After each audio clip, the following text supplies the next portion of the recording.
The garden after the funeral. Peter Donovan found the seed packets 3 days after his wife's funeral, tucked inside an old biscuit tin beneath the potting bench behind St. Luke's Church in Seattle. Each one labeled in Miriam's careful handwriting with the name of someone she had hoped he would forgive. The first packet said, Daniel. The second said, Elaine. The third said, Pastor Thomas. The fourth said, yourself. And beneath them all, folded once and wrapped in a rubber band, was a small white envelope with his own name written across the front. Rain fell lightly over the community garden, the kind of Seattle rain that did not announce itself with drama, but settled on everything until coats darkened, hair curled, soil loosened, and the whole world smelled of cedar bark, wet pavement, and earth waking slowly from winter. Peter stood under the open-sided shed with his hands deep in the pockets of his black overcoat, staring at the names as if they had been written by a stranger with cruel knowledge of his private rooms. Behind him, the church bell tower rose above a row of dripping maples, its stone darkened by weather, its cross half-veiled by low gray clouds. Beyond the back fence, buses hissed along the avenue, tires whispering on wet asphalt. Somewhere near the sidewalk, a woman laughed into a phone. Somewhere in the church kitchen, volunteers were stacking chairs after the funeral luncheon, the clatter faint through the walls. Miriam had been buried that morning in a cemetery north of the city, under a sky the color of pewter. The pastor had said words about resurrection, hope, and the love of Christ stronger than death. People had hugged Peter with damp wool sleeves and whispered that Miriam was at peace, that she had fought bravely, that she was with Jesus now, that Peter should call if he needed anything. He had nodded. He had said thank you. He had not said what rose in him like black water. That peace was an easy word for the living to place over a coffin. That brave was what people called you when pain left you no choice. That if Jesus had loved Miriam so much, Peter did not understand why he had allowed pancreatic cancer to turn her from a woman who sang, while chopping onions, into a frail body under white sheets, eyes still bright, but hands too weak to hold a mug. He had not said any of that because Miriam had loved these people. She had loved this church, with its drafty fellowship hall, cracked front steps, choir that sang earnestly if not always in tune, and garden behind the building where tomatoes leaned into the alley and sunflowers grew taller than children. She had served soup here on Wednesdays, planted kale for families who came to the food pantry, taught teenagers how to compost, and somehow made even weeds seem like part of God's patient plan. Peter had tolerated the church because he loved her. He came on Christmas Eve, Easter, and when Miriam sang solos in the choir. He knew the words of certain hymns by accident. He knew where the coffee urn was, which pew had the bad cushion, and that Pastor Thomas always forgot his umbrella. He also knew, with the certainty of a man nursing old injuries, that church people could speak of forgiveness as though they had never been truly betrayed. Now Miriam, who had never forced him to pray aloud, who had never scolded him for standing silent during the creed, had left him a box of seeds labeled with names like small verdicts. He picked up the packet marked Daniel. The paper was soft at the corners, reused from a store-bought seed envelope. Miriam had written Larkspur under Daniel's name, then a date from 6 months earlier. Daniel was Peter's younger brother. They had not spoken in 9 years except through lawyers after their mother died, and the house in Tacoma had to be sold. Daniel had wanted to keep it. Peter had wanted to sell. That was the simple version, the version people could understand. The truth had roots twisting much deeper.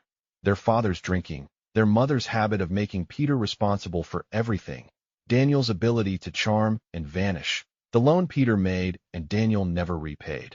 The night Daniel showed up drunk at Miriam's birthday dinner and said Peter had become a man made entirely of locked doors. Peter threw him out. Daniel did not return for their mother's final week. Peter had held that absence like a stone ever since. He set the packet down and picked up the one marked Elaine. Nasturtium. Elaine Mercer had been Miriam's closest friend for 22 years. She had also been the woman driving the car the night Miriam first felt the pain that led to diagnosis. That was unreasonable, Peter knew. Elaine had taken Miriam to urgent care when Peter was in Portland for work. Elaine had sat with her 6 hours. Elaine had called him. Elaine had done nothing wrong. But grief does not always choose fair targets. Peter had resented Elaine for being there at the beginning, for knowing fear before he did, for holding Miriam's hand in rooms where Peter arrived late. He resented the way Miriam spoke freely to Elaine about dying while trying to protect him. He resented that Elaine had been the one Miriam asked to help choose burial clothes. The packet marked Pastor Thomas contained foxglove seeds. Peter almost laughed at that. Foxglove, beautiful and poisonous if handled foolishly. Pastor Thomas Reed had prayed with Miriam through her illness.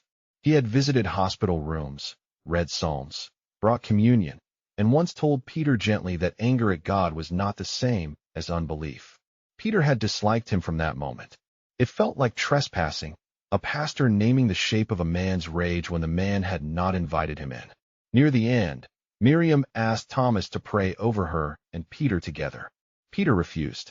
He told Miriam he would not perform faith for an audience. Miriam had cried after that, though quietly, so he could pretend not to notice. The last packet said, "Yourself," and under it, "Marigold." Peter stared at that one the longest. A gust of wind pushed rain under the shed roof. Drops struck the tin, the seed packets, his cuffs. He looked toward the garden beds. They were mostly bare, dark rectangles of wet soil bordered by cedar planks. A few wintergreens huddled under netting. Rosemary bushes silvered in the rain. Someone had tied blue ribbons to the fence, left over from a children's garden project. A sign near the gate read, "St. Luke's Community Garden, Food, Friendship, Prayer, and Soil." Miriam had painted the sign herself one summer afternoon, kneeling on newspaper in the driveway, yellow paint on her cheek. Peter had teased her about the order of the words. "Soil comes before friendship," he had said. "Ask any gardener." Miriam had smiled. "Not in God's garden." He had rolled his eyes. She had kissed him anyway. The envelope with his name waited at the bottom of the tin. He should have put everything back. He should have closed the lid, walked to his car, gone home to the quiet house, taken off the black suit, poured whiskey, and slept badly until morning. Instead, he opened the envelope. "My dearest Peter, if you found this, it means you came to the garden. I am glad. I know you may be angry with me for leaving you a task when you wanted only to be left alone. You always did prefer grief with the curtains drawn." He shut his eyes. Miriam's voice was there, gentle but amused, the voice that could name his worst habits without making him feel despised. "I planted some seeds in hope, but I could not finish the garden. That is not a metaphor, my love, though knowing me, it is also definitely a metaphor. The packets are not commands. I know forgiveness cannot be ordered like bulbs from a catalog. Think of them as invitations. If you cannot forgive yet, water anyway. If you cannot pray, turn the soil. If you cannot speak to the people named, plant something and ask Jesus to keep working where your hands cannot." Peter swallowed hard. Rain tapped on the shed roof. "You once asked me why I believed in resurrection when everything living seems to die. I did not answer well. Maybe this garden is my better answer. Seeds look like endings. They are not. What is buried is not always lost. I believe that with all my heart, for my body, for your heart, for our love, and for every broken thing we could not mend in time. Please do not let the garden die because I did. Love. Miriam." He read the last line again. "Please do not let the garden die because I did." A sound came from him then, not quite a sob, not quite a laugh. He folded the letter with more care than he felt and slid it back into the envelope. He wanted to be angry at her, and he was. Angry that she knew him so well. Angry that she could still ask something of him from beyond the grave. Angry that love, even after death, had hands. Angry that the one place he had come to collect her gardening gloves and return them to the church had become a trapdoor beneath his grief. Peter. He turned sharply. Elaine stood at the garden gate holding a black umbrella, her gray curls escaping from beneath a knitted hat. Her eyes were red from the funeral, her face pale with exhaustion. She carried a canvas bag against her chest. Rain beaded on the umbrella and ran down in narrow streams. He put the seed packets back into the tin too quickly, like a boy caught stealing. "I was just leaving." Elaine opened the gate and stepped carefully onto the path. "I thought you might come here." Why?" "Miriam said you would either come immediately or avoid it for months. I wasn't sure which Peter we were getting today." He did not smile. "Apparently the immediate one." Elaine stopped a few feet away. She looked at the potting bench, the tin, the beds beyond. "She asked me to bring these." She lifted the canvas bag. Her gloves, the green trowel, some plant markers. "I didn't want to leave them during the luncheon." Peter's jaw tightened. "You have her gloves?" She gave them to me after the last time she came here. She was too weak to carry much. He pictured Miriam in this garden with Elaine at her side. Miriam pretending she was not in pain. Elaine holding the tools Peter had not known she could no longer lift. The resentment flared again, hot and unreasonable. You two made a lot of plans without me. Elaine's face changed, but she did not retreat. We made some plans because you left the room whenever she tried.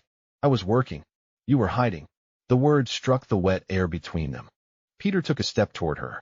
You don't get to say that to me. No, Elaine said, voice trembling now. Maybe I don't. But Miriam wanted honesty in this garden, and I am too tired from burying my best friend to pretend you were present in every way she needed. He stared at her. Rain fell. A bus groaned at the curb beyond the fence. From inside the church, someone began playing the piano softly, just a few notes, probably a volunteer, closing the fellowship hall. Peter's voice came low. You think I didn't love my wife? Elaine's eyes filled. I know you loved her. That was never the question. The question was whether you would let love make you helpless. She was dying, Peter. We were all helpless. Some of us stayed helpless beside her. You kept trying to become useful enough not to feel it. He hated her then, not because she lied, but because she had stood too close to the truth. What do you want? He asked. Elaine wiped her cheek with the back of her wrist. I want to help maintain the garden. No. The word came out before she finished. She asked me to, Elaine said. I said no. You don't own it. My wife planted it. Our church planted it. Miriam tended it. The neighbors eat from it. Children learn here. Grief does not make you landlord of every place she loved. His hands curled. I don't want you here. Elaine closed her eyes briefly. When she opened them, there was no anger in them, only grief. I know. Then why ask? Because she asked me to keep showing up where love mattered, even if you hated me for it. Peter looked away. The piano inside the church found a melody he recognized. Great is thy faithfulness. Miriam used to hum it while watering tomatoes. Morning by morning new mercies I see. He had found the line sentimental. Morning by morning, hospitals gave new bills, new scans, new side effects, new losses. Mercy, if it existed, had seemed rationed. Elaine set the canvas bag just inside the shed. I'll come Saturday morning. If you want to yell, yell. If you want to ignore me, ignore me. But the peas need trellises, and the west bed needs compost. Miriam knew that. So do I. She turned and walked back through the rain, leaving the bag behind. Peter stood alone, breathing hard. He wanted to throw the tin against the fence. He wanted to rip out the winter greens, snap the painted sign, scatter the seeds into the gutter. Instead, he took Miriam's green gardening gloves from the canvas bag. The fingertips were stained dark with soil. One glove had a small tear near the thumb. He pressed them to his face and smelled damp cotton, earth, and faint lavender hand soap. Then he bent over the potting bench and wept so violently that his shoulders shook. The first week after the funeral, Peter did not return to the garden. He moved through the house like a trespasser. The kitchen held Miriam's mug beside the coffee maker, a half-used jar of honey, a grocery list on the refrigerator with lemons, lentils, paper towels, hope, written in her hand. Their bedroom was worse. Her robe hung on the hook. A book lay open on her nightstand, a receipt marking the page. The indentation of her body had not fully left the mattress. Peter slept on the couch with the television on mute because silence seemed to widen every room. People brought food, lasagna, soup, banana bread, casseroles and dishes labeled with masking tape. He accepted them at the door and stacked them in the refrigerator until shelves filled with other people's kindness. He ate standing at the counter, tasting nothing. He ignored calls from Daniel, who left 2 messages and then stopped. He answered texts from work with brief competence. He had been a structural engineer for 30 years, a man trusted to calculate loads, stresses, tolerances, the hidden forces that kept bridges from failing. His colleagues told him to take all the time he needed. He did not know how much time grief required. He only knew it had no respect for schedules. At night, he replayed the last months of Miriam's illness. The first scan, the surgeon's careful face, chemo rooms with recliners and warm blankets, Miriam's jokes with nurses, her hair in the sink, the way she asked him once, after a long silence, "Are you angry with me?" He had said, "Don't be ridiculous." She had said, that was not an answer. He had been angry, though not at her. Angry at cells, statistics, God, time, the body's betrayals, the cheerful cruelty of people who said, "You'll beat this," as if death were a personal failure. He was angry at the disciples in the Gospels for falling asleep in Gethsemane, because now he understood the body's cowardice in the face of sorrow. He was angry at Jesus too, though he rarely admitted it directly. Jesus, who wept at Lazarus's tomb and then raised him, had not done the same for Miriam. Peter did not know what to do with a Savior who could weep with you but still allow the grave to remain. On the 8th day, he found mud on the kitchen floor near the back door. At first he thought he had tracked it in. Then he saw the green gloves on the bench by the laundry room. He had brought them home without remembering. Soil had dried in the creases. He picked them up, and a folded scrap of paper fell from inside one glove. It was another note. "I know you, Peter. If you are reading this, you either came home with my gloves, or you are snooping, which I forgive because I am dead and therefore gracious. Please go back to the garden. Start with water. You do not have to feel holy. Plants are very patient with reluctant saints." He sat on the floor and laughed, the sound breaking into tears halfway through. Saturday morning, rain gave way to a pale, cold sun. Peter drove to St. Luke's with Miriam's gloves on the passenger seat. The garden gate creaked when he opened it. Elaine was already there, kneeling beside the west bed in jeans, rubber boots, and a rain jacket, turning compost into the soil. She looked up, but did not speak. A thermos and 2 paper cups sat on the bench. Peter almost turned around. Instead, he took off his coat, rolled up his sleeves, and reached for a shovel. They worked for 40 minutes without conversation. The soil was heavy, dark, and full of worms. Peter had never understood Miriam's delight in worms, but now he found their blind persistence comforting. The world was ending for him, and worms continued to do what they were made to do: break down what was dead into something that could feed life. Elaine pointed to a stack of bamboo poles. "Peas. I know what trellises are. I didn't say you didn't." They worked another half hour. A woman came through the gate carrying a toddler on her hip and a plastic container. "Is this where the pantry pickup is?" Elaine stood. "The pantry is inside, through the side door." "But wait." She pulled a bunch of kale from under the netting, rinsed it with water from a barrel, and handed it over. "Miriam would want you to have this." The woman's face softened. "I'm sorry about her. She helped me fill out school forms last year." Peter looked down at the shovel. Another person. Another piece of Miriam living beyond him. After the woman left, Elaine poured coffee from the thermos and handed him a cup. She did that all the time. What? Help people with forms. Bills. Applications. She said paperwork was where the poor met dragons. Peter could hear Miriam saying it. He drank coffee. It was too weak. "She never told me half of what she did." She didn't want applause. No. She wanted to leave me seed packets with emotional assignments. Elaine smiled for the first time. That also sounds like her. The smile faded quickly. Peter looked at the beds. "I found the names. I figured." "Did she show you?" "Some." "You're on one." Elaine nodded. "She told me." Peter turned. "And you still came?" Yes." "Why?" Elaine looked at the soil on her hands. "Because I need forgiveness too." The answer disarmed him. He expected explanation, defense, perhaps tears. Not that. "For what?" he asked. Elaine pulled off one glove and rubbed her thumb over her palm. "For loving the part of her illness that made her need me. Not the suffering. God, never that. But being needed by Miriam again. We were close when we were younger. Then marriage, work, life. You and she had your world. I had mine.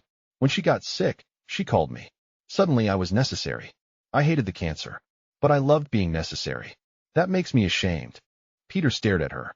Elaine continued, voice quiet. "And I need forgiveness because near the end, she asked if I thought you would be all right. I said yes. I lied because she needed comfort. But she knew. She said, 'Peter will confuse being alone with being safe.'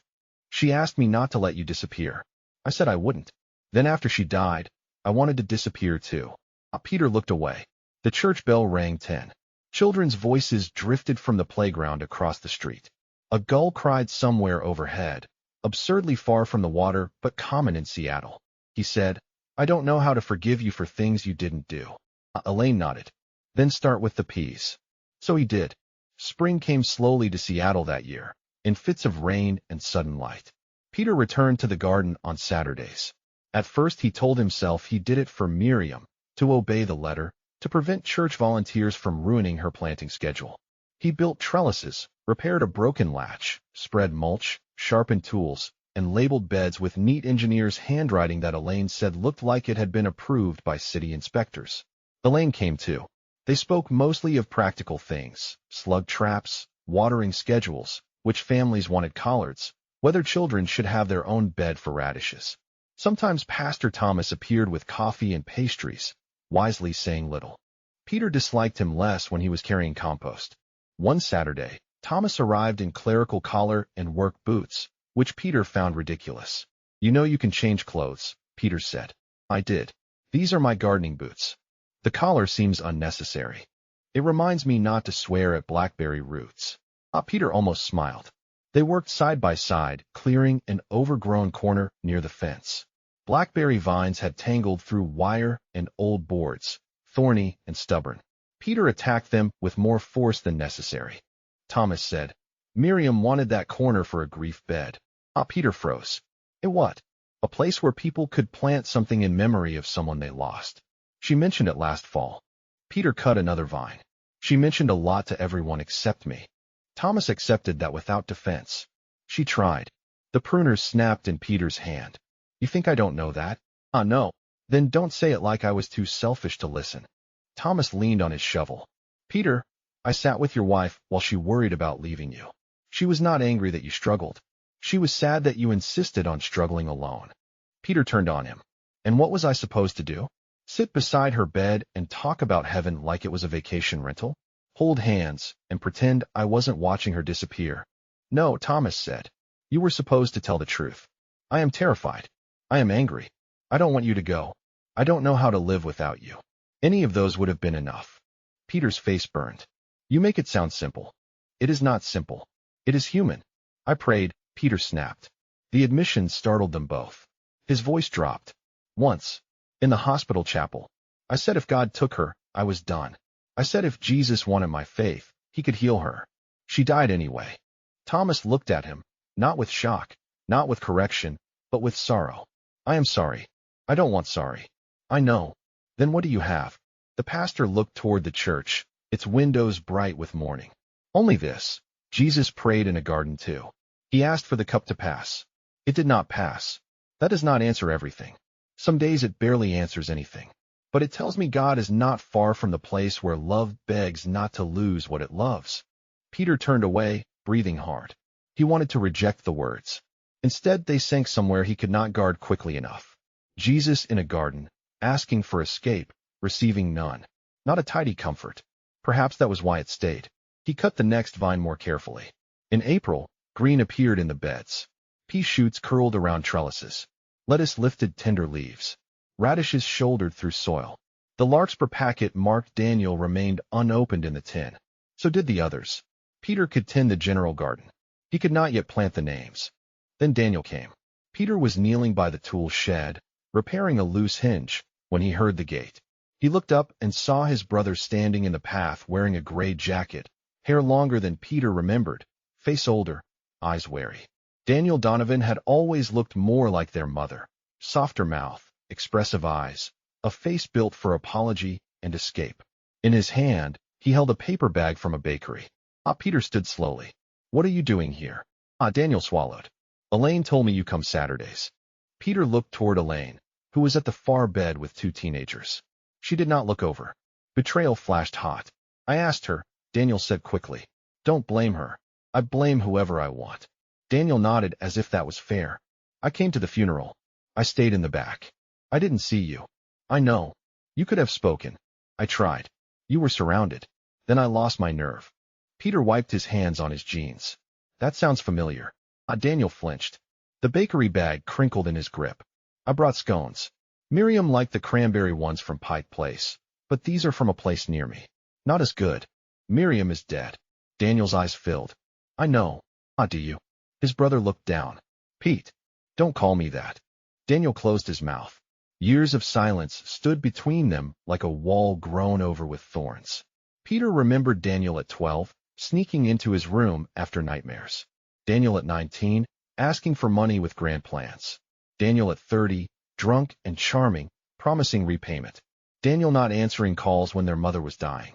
Daniel saying, You always need to be the good son because it's the only way you know you exist. Peter had not forgiven that because it had been too accurate. Why are you here? Peter asked again. Daniel lifted the bag slightly. To help. If you'll let me. No. Okay. But he did not leave. Peter stared. I said no. I heard you. Then go. Daniel looked past him at the garden. Miriam called me 2 months before she died. Peter's stomach tightened. She asked me to come see her. I said I would. I didn't. Peter's anger found easy footing. Of course you didn't. Daniel nodded. I was ashamed. Of you. Of Mom. Of the money. Of being the brother who always arrives needing something. I thought if I waited, I could come when I had my life together. Then Elaine called and said Miriam was gone. Peter's voice was cold. You waited too long. I know. Good. We agree. Daniel set the bakery bag on the bench. I'm sober, Peter. 18 months. The words entered the space quietly. Peter had imagined many futures for Daniel. Broke, divorced, asking for money, dead in a motel, laughing somewhere without remorse.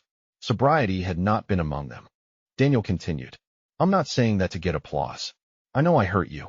I know I left you carrying things. I'm trying to make amends where I can. Miriam told me about the garden. She said if I ever wanted to begin with you, I should come ready to pull weeds and keep my mouth shut. A laugh escaped Peter before he could stop it, sharp and painful. She said that. Daniel's mouth trembled. Pretty much. Peter looked at the soil, at the trellises, at Elaine pretending not to watch, at Pastor Thomas emerging from the church with coffee and stopping when he saw the brothers. I don't forgive you, Peter said. Daniel nodded. I didn't ask you to. Good. Can I pull weeds? Peter hated that the question was humble. He hated that Miriam would have smiled. He hated that 18 months sober sounded like hope, and hope felt dangerous. He pointed to the far corner choked with chickweed. There. Don't touch anything that looks intentional. Daniel nodded, took off his jacket, and knelt. For 2 hours, the brothers worked in the same garden without speaking. Peter felt every movement Daniel made. The old reflexes returned, watching for laziness, excuses, charm. But Daniel worked steadily. He asked Elaine before removing plants. He listened when she explained the difference between seedlings and weeds. He thanked Pastor Thomas for coffee. When the teenagers left, Daniel helped carry tools back to the shed. At noon, rain began again. Everyone gathered under the shelter. Daniel opened the bakery bag. Cranberry scones. Not Pike Place, but good. Peter took one because refusing seemed theatrical. Daniel looked at the biscuit tin on the bench. Miriam said she was planting larkspur for me. Peter said nothing. She said it means an open heart. I looked it up. She always liked flower meanings. Peter had not known that, or had forgotten. Daniel brushed crumbs from his hands. I don't expect anything from you. I'll come next Saturday if that's okay. If it isn't, I won't. Peter looked at his brother's hands. There was soil under his nails. A small scratch bled near his wrist where a thorn had caught him. Miriam would say the garden needs hands, Peter said. Daniel waited. So come if you want. Don't make speeches. Daniel's eyes brightened with something like gratitude, quickly hidden. Okay. That evening, Peter took the larkspur packet home. He placed it on the kitchen table beside Miriam's letter. He did not plant it yet. He looked at it during dinner, while eating reheated soup someone had brought after the funeral. He looked at it before bed. He dreamed of the Tacoma house, of Daniel as a boy running through sprinklers, of Miriam standing in the yard holding a packet of blue flowers, saying, "Seeds look like endings. They are not." The next morning, before church, Peter returned to the garden alone. Rain had stopped. The soil was dark and ready. He opened the packet marked Daniel. The seeds were small, ordinary, unimpressive. He knelt in the bed near the fence and made a shallow furrow with his finger. I don't forgive him, he said aloud, because Miriam had always valued honesty and because perhaps God did too. But I am planting. A robin hopped along the path, head tilted. Peter scattered the seeds, covered them lightly, and watered. The garden changed after that. Not quickly. Gardens and grief both resist haste. But slowly, more people came. A widow named Grace planted lavender for her husband, who had hated lavender but loved her. A teenage boy planted sunflowers for his cousin lost to fentanyl. A nurse from the hospital planted chamomile for patients whose names she could not say because of privacy laws, but carried anyway. Pastor Thomas set aside the cleared blackberry corner as the grief bed, though Peter insisted on proper drainage before anyone planted there. People wrote names on wooden markers. Some added dates. Some added prayers. Some simply pressed seeds into soil and stood quietly. Peter did not lead it. At least, he refused the word lead. He unlocked the shed, fixed hoses, checked soil moisture, sharpened tools, and told people not to overwater. Yet they began coming to him. Where should I plant this? Do you think my mother would like roses? Is it too late for peas? Can I just sit here? He often answered awkwardly. He did not know what to say to fresh grief. Then he realized he did not need to know. He could hand someone gloves. He could show them how deep to plant. He could stand nearby while they cried. Soil gave sorrow something to do with its hands. Elaine came every Saturday. Their conversations lengthened by inches. She told stories of Miriam in college. Miriam before Peter knew her. Miriam dancing badly at a retreat. Miriam once getting lost on a hike and insisting Moss could guide them though she had read the map upside down. Peter told Elaine about Miriam at home, how she hummed when balancing checkbooks, how she talked to the kettle, how she once tried to make sourdough and produce something they used as a doorstop for a week. They laughed, and laughter and grief felt at first like betrayal, then like oxygen. One afternoon, Elaine found Peter planting nasturtiums near the path. She stopped. Those are mine. He kept his eyes on the soil. They repel some pests. Peter. He sighed. Miriam labeled them for you. I know. I'm not saying everything is fine. I know. He pressed a seed into the earth. I was angry that you had parts of her I didn't. Conversations. Fears. Last wishes. I thought love was supposed to give me first rights. Elaine knelt across from him. She wanted to protect you. I know. I also made it necessary. Elaine's eyes filled. She loved you so much. His hand stilled. Sometimes I wonder if I made it hard. Yes, Elaine said gently. And she loved you anyway. Both are true. He swallowed. I'm sorry I made you the villain because I couldn't bear the story. Elaine covered a seed with soil. I forgive you. He did not feel lightning, release, or sudden peace. He felt embarrassed, sad, and slightly lighter. Perhaps that was how forgiveness entered practical people, not as fireworks, but as a little more room to breathe. The nasturtiums sprouted 2 weeks later. Daniel kept coming. Sometimes he and Peter worked silently. Sometimes they argued about nothing because arguing about the past was too dangerous. Once Daniel installed a crooked shelf in the shed and Peter redid it without comment. Daniel laughed. Control issues remain intact. Structural integrity matters. It's a shelf for gloves. Gloves deserve safety. They both smiled, then looked away. In June, their mother's birthday approached. Peter dreaded it. Miriam had always reminded him to call Daniel on that day, even when he refused. Now Daniel arrived carrying 2 coffees and a box. What's that? Peter asked. Photos. From Mom's house. I had some. Thought you might want copies. Peter almost said no. Instead, he opened the box. There they were. 2 boys on a porch in Tacoma. Peter gap-toothed, Daniel holding a toy truck. Their mother in a lawn chair, hair in rollers, laughing at something outside the frame. Their father before alcohol hollowed him out, kneeling beside a bicycle. Peter felt grief shift under him. He had worked so hard to remember only what justified anger that he had neglected the evidence of tenderness. Daniel pointed to a photograph of the brothers covered in mud. You told Mom I fell in the creek. Actually, you pushed me. You were standing too close. I was 6. You were annoying. Daniel laughed. Then his face softened. You took care of me after Dad left for those weeks. Peter remembered. Cereal for dinner. Checking homework. Telling Daniel monsters were not real while listening for their father's car. I was a kid, Peter said. You shouldn't have had to. The words settled over the old story like rain. Peter looked at his brother. I hated you for needing me. Daniel nodded. I hated you for being good at being needed. Peter laughed once, painfully. What a mess. Yeah. They stood in the garden surrounded by peas, lettuce, marigolds, and grief markers. Daniel said, I'm sorry I wasn't there when Mom died. I was using then. Badly. That doesn't excuse it. I was ashamed and selfish and afraid you'd see me and know. I let you carry it. I am sorry. Peter looked toward the grief bed. A woman was watering lavender. Pastor Thomas was helping a child plant beans. Elaine was tying tomatoes. Life moved around them, ordinary and sacred. I'm still angry, Peter said. I know. But I don't want anger to be the only thing left of us. Daniel's face crumpled. Me neither. Peter reached for him awkwardly. Daniel stepped into the embrace as if afraid it might vanish. They held each other between the beds while rain began again, soft and steady. The larkspur bloomed in July, tall blue spires opening along the fence. Summer brought abundance. Tomatoes reddened. Zucchini became ridiculous. Basil scented the air.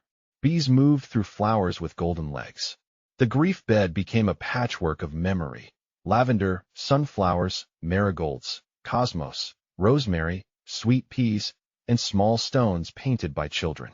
People began gathering on Wednesday evenings after the food pantry closed. Someone brought lemonade. Someone else brought a guitar. Pastor Thomas read short passages sometimes, never long. One evening he read from John's Gospel. Unless a grain of wheat falls to the earth and dies, it remains alone, but if it dies, it bears much fruit. Peter had heard the verse before and disliked it. That evening, standing near Miriam's tomatoes, he did not like it exactly, but he understood it differently. The verse did not make death beautiful. It suggested that God could make death unable to keep everything it took.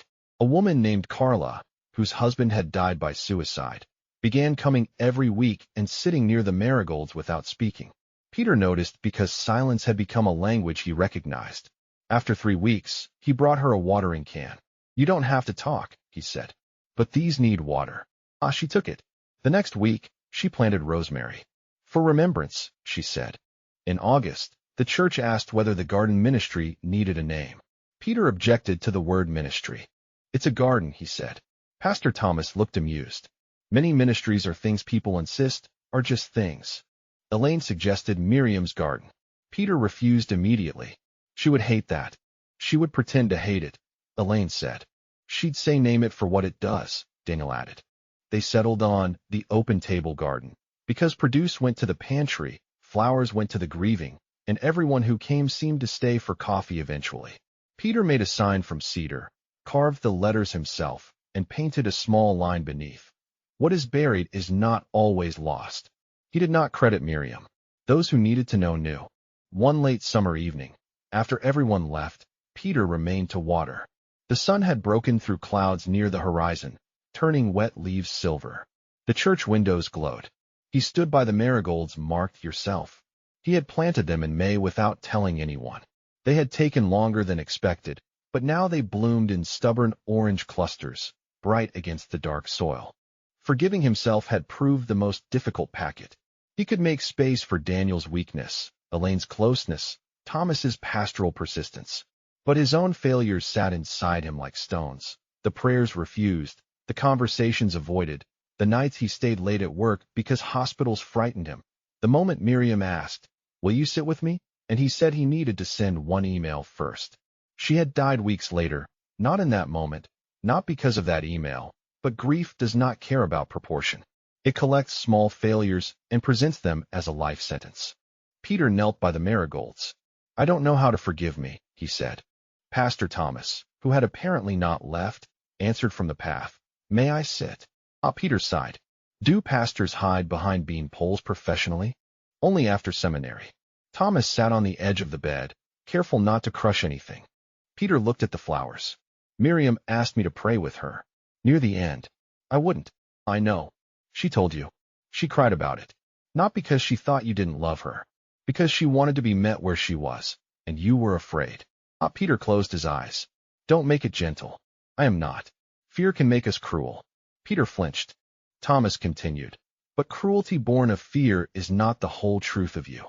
You also changed dressings. You learned medication schedules. You slept in hospital chairs.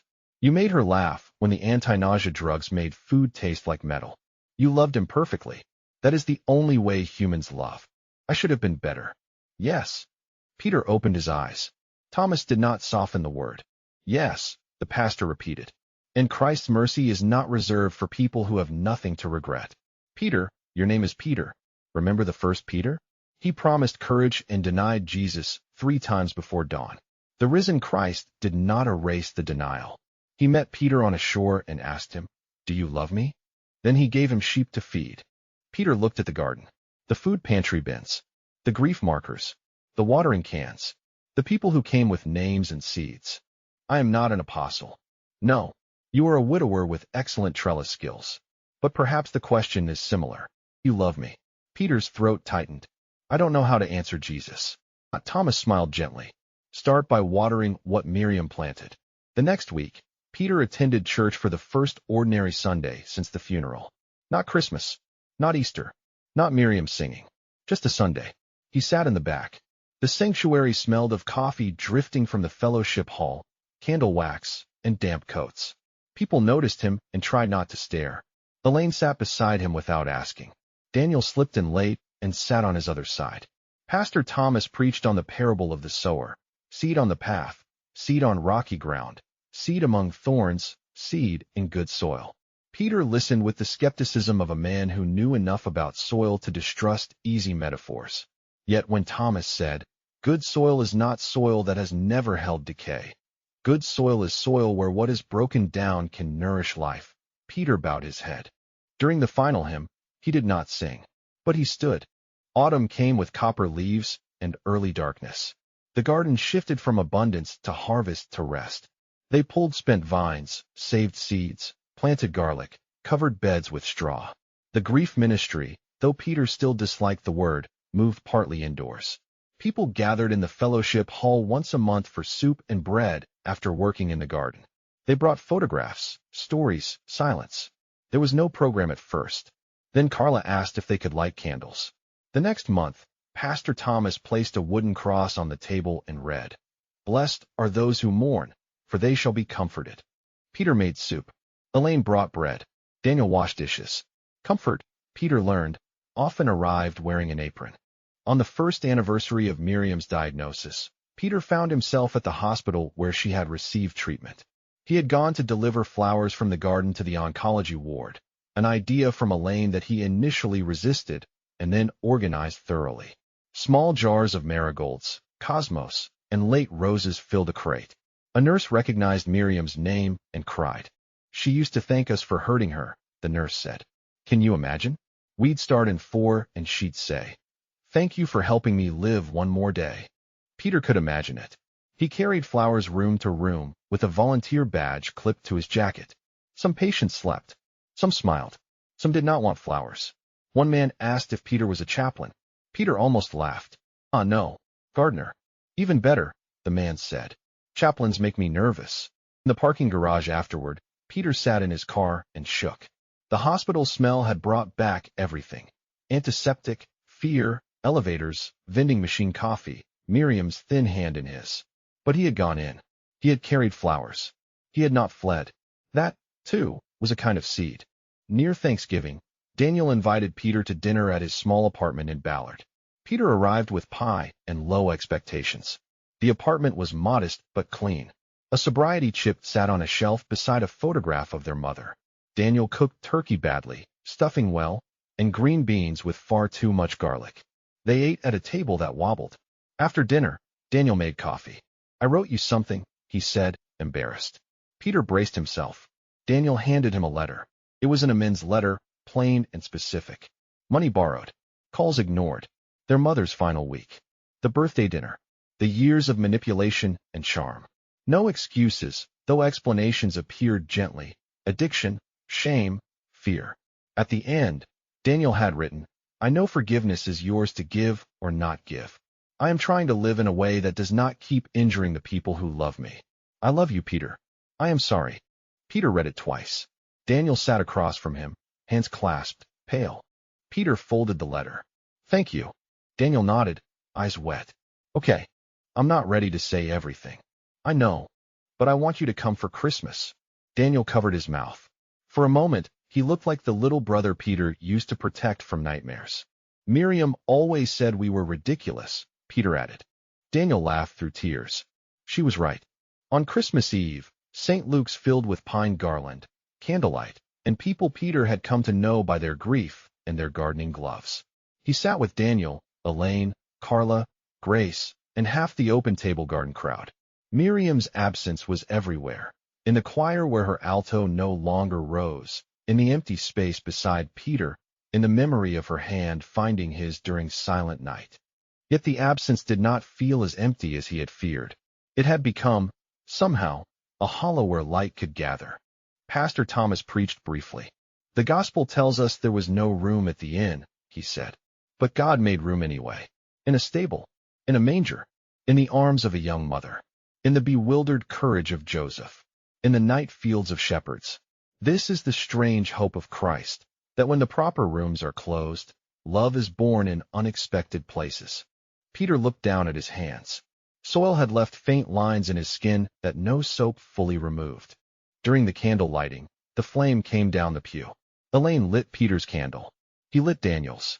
The small light trembled between them. "Merry Christmas, Pete," Daniel whispered. Peter did not correct the nickname.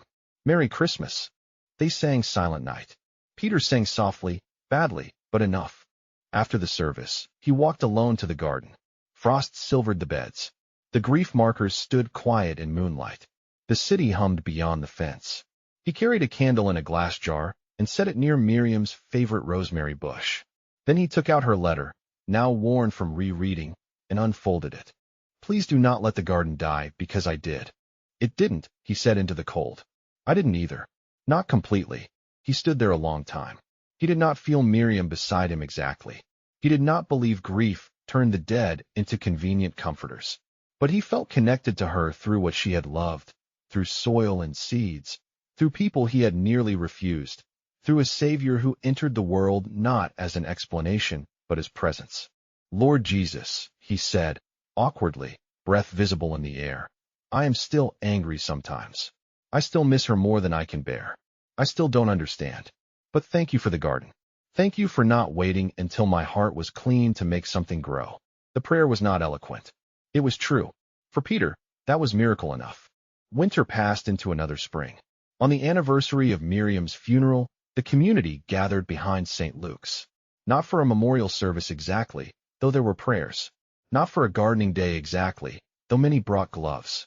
The open table garden had become something no one had fully planned. A place where grieving neighbors planted, harvested, told stories, fed others, and learned that sorrow shared did not shrink love, but widened it. The food pantry now received regular produce. The hospital ward received flowers. The monthly soup nights filled the fellowship hall. Children painted stones for the grief bed. People who had never entered the church sanctuary came through the garden gate and found themselves welcomed with coffee, seeds, and no pressure to speak before they were ready. Peter stood near the shed, watching Daniel help a child plant peas. Elaine arranged seed packets on the bench. Pastor Thomas spoke with a widower near the rosemary. Carla laughed at something Grace said. The larkspur had reseated itself along the fence, blue and stubborn. Nasturtium spilled orange over the path.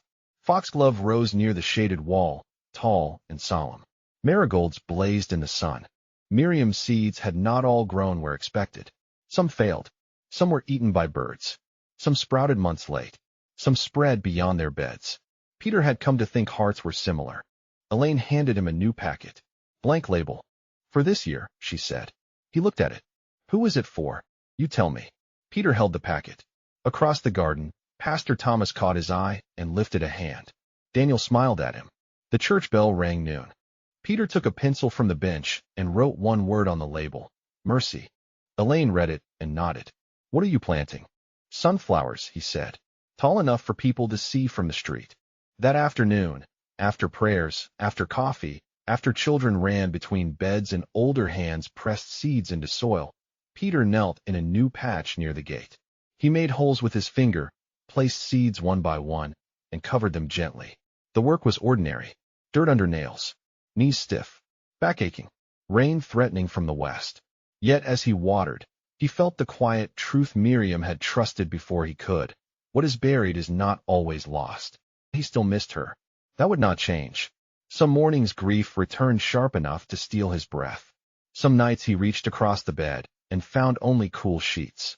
Forgiveness had not erased betrayal, absence, fear, or regret. It had not made Daniel's past vanish, or Elaine's complicated place in Miriam's last month simple, or Thomas's words always welcome, or Peter's failures painless. But forgiveness had made movement possible. It had opened a path between beds.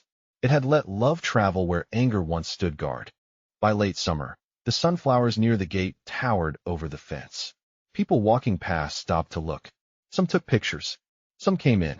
A man whose wife had died that week wandered through the gate one Wednesday and stood beneath the yellow faces with tears running down his cheeks. Peter approached slowly. "You need anything?" he asked. The man shook his head. "I don't know why I came in." Peter looked at the sunflowers, at the garden, at the church behind them, at all the names held in soil. "That happens here," he said. "You can stay." The man stayed. Peter brought him a cup of coffee. Elaine brought a chair.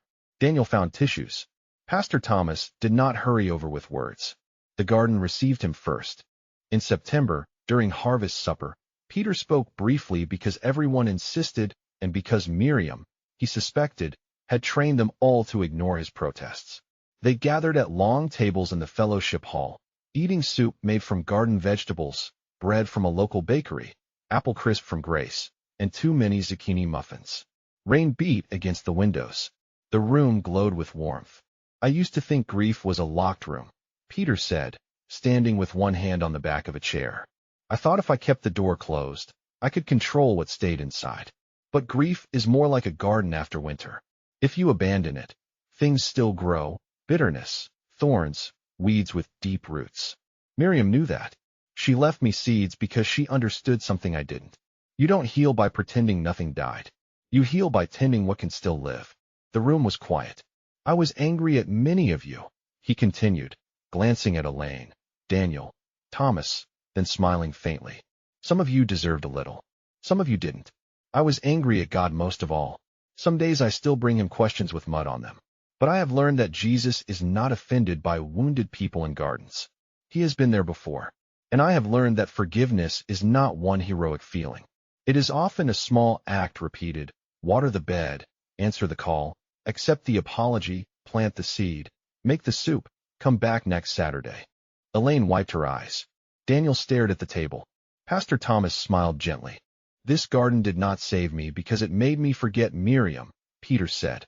"It saved me because it helped me love what she loved. And through that, I began to feel loved by God again. Not loudly, not easily, one seed at a time." No one clapped at first. Then Ruth, an elderly pantry volunteer with very little patience for solemn pauses, said, "Soup's getting cold." Laughter rose, warm and human. They ate. After everyone left, Peter washed dishes with Daniel. Elaine dried.